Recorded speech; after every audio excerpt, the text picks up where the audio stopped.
teaching fraternity.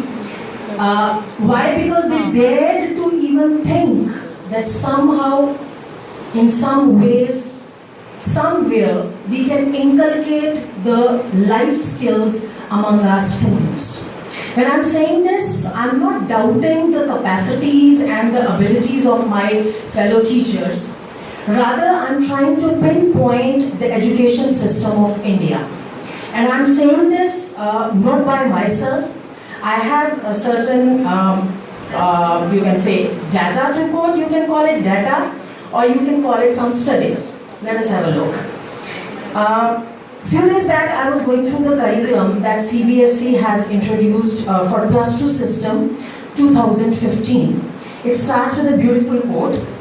आज समय की मांग पर आगाज नया एक होगा, निरंतर योग्यता के निर्णय से परिणाम आंकलन होगा, परिवर्तन नियम जीवन का नियम अब नया बनेगा, अब परिणामों के भय से कोई बालक नहीं डरेगा. In the same curriculum, I found the word grade or percentage around more than 100 times, and I found the word life skills only once. And that too, when it was to be mentioned that out of total 48 hours teaching per week, the children will be taught life skills only for 1 hour. That makes around 2% of the total time duration. Now, what is the result of that? Again a study, again a report of Health Ministry of India. In India, over 16,000 students committed suicides in last 3 years. Out of every 3 cases of suicide reported every 15 minutes in India, 1 is committed by a youth in the age group of 15 to 29. Every 90 minutes, a teenager tries to commit suicide in India. Many of these attempts are half-hearted cries for attention, help, and love.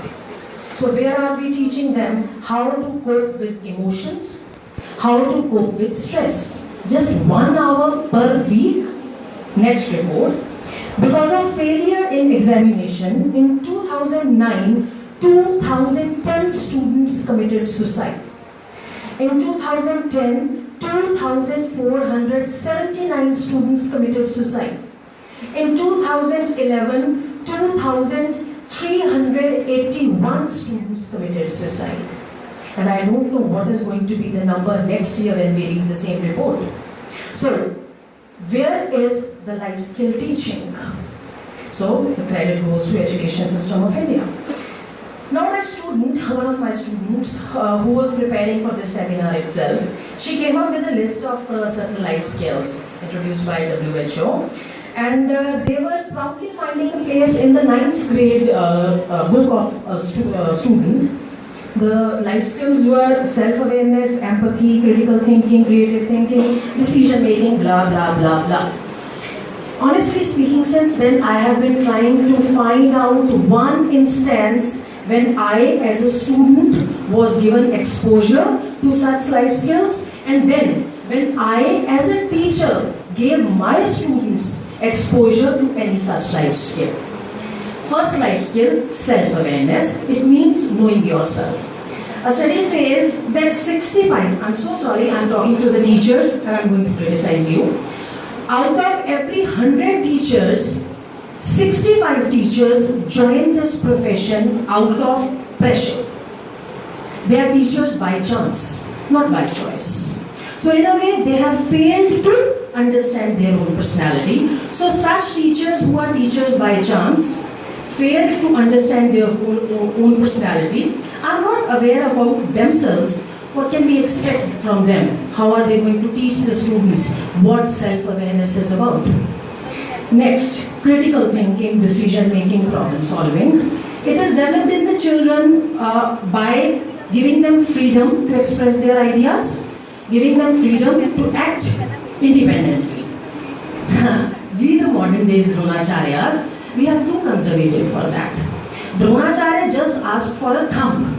And we, so-called Dronacharyas, if we get a chance, we are ready to suck the soul out of the students and leave them as just efficient, obedient robots. Just because they try to inquire something, they try to improve our bank of knowledge, they try to pinpoint some mistake that we committed. My genuine offenses here are intended to those teachers who snub their students, scare the hell out of their students in the name of internal assessment, and then come in such seminars to present their papers telling how they are going to inculcate life skills among their students. I won't offend them. Maybe this offense brings them online. Now, effective communication, a very crucial word. A very crucial word. I'm a language teacher, and I understand communication makes the backbone of a language teacher. I have no shame in admitting that in very initial years, I could not clear my UGC test. I still could not. Now I've stopped appearing in that because I think my answers are too smart for those examiners to check. But anyhow, I saw some unworthy teachers replacing me. Now, why I call them unworthy? A teacher who twice failed in graduate level English examination, passed teaching of English examination by a whisker, feels extremely nervous when it comes to speak few sentences in correct English. This correct is pun intended. That teacher undoubtedly is an unworthy teacher. Till this date, I have not been able to understand that how such a teacher can proudly become lecturer in teaching of English. Is UGC or NET the right way to evaluate? I'm sorry, that's not. It doesn't evaluate how good you are at communication. I'll quote one more thing, just came to my mind in the morning. The Honorable State Secretary, he quoted an incident where Gandhiji criticized the communication skills of Subhash Chandra Bose just because he did not communicate with the fellow lady sitting over there. I personally feel communication doesn't need language. Even the people who don't speak, they communicate. And I have one thing to say, I heard it somewhere. परिंदों को मिलेगी उनकी मंजिल, ये फैले हुए उनके पर बोलते हैं, वही लोग रहते हैं खामोश अक्सर, ज़माने में जिनके हुनर बोलते हैं. Now we have a very eminent personality over here, Dr. Rich.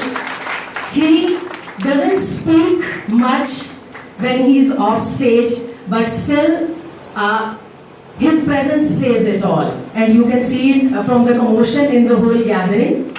So I will give a very warm welcome, Dr. Rich.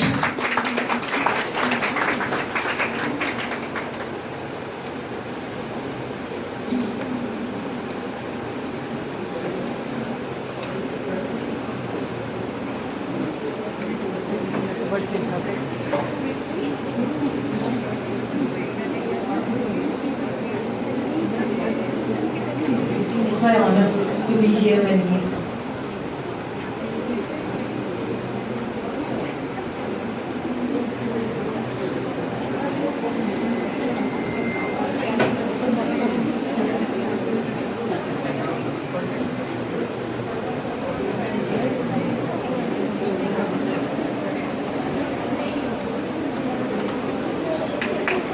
Sir आपकी एब्सेंस में सुबह से फील कर रही थी और ये इट्स मैटर ऑफ प्लेजर कि जब मैं बोल रही हूँ आप आए. ये थर्ड टाइम है शायद जब मैं आपके सामने बोलूँ. And I am now encouraged and I may take a bit longer. I really apologize for that. So sir, I was just mentioning the way we are following the life skills as teachers in the colleges. So the last thing comes to interpersonal relationships. I would have never talked about it provided I was given any option.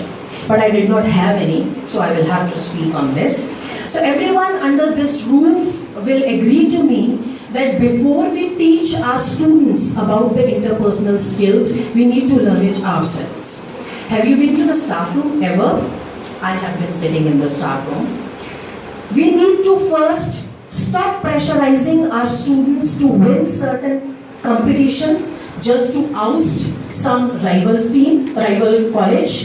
We need to stop forcing our students to win certain competition in order to degrade the rival team.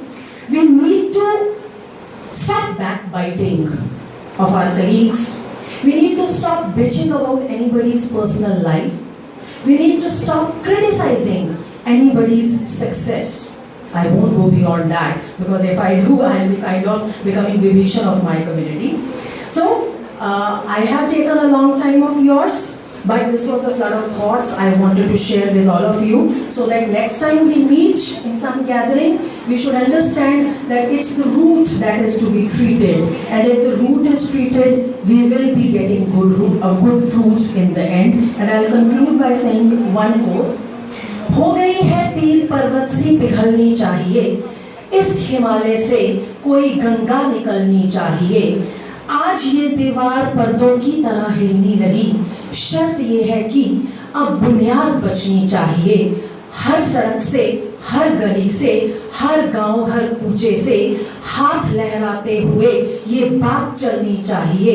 सिर्फ हंगामा खड़ा करना मेरा मकसद नहीं, मेरी कोशिश है कि ये सूरत बदलनी चाहिए। मेरे सीने में नहीं तो तेरे सीने में सही, हो कहीं भी आग पर ये आग जलनी चाहिए, हो कहीं भी आग पर ये आग जलनी चाहिए। Thank you so much.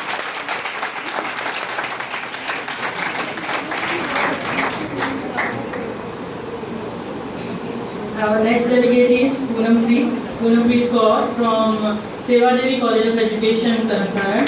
And the title of paper is Life Skills, Concept and Identification of Life Skills. Poonampreet Kaur.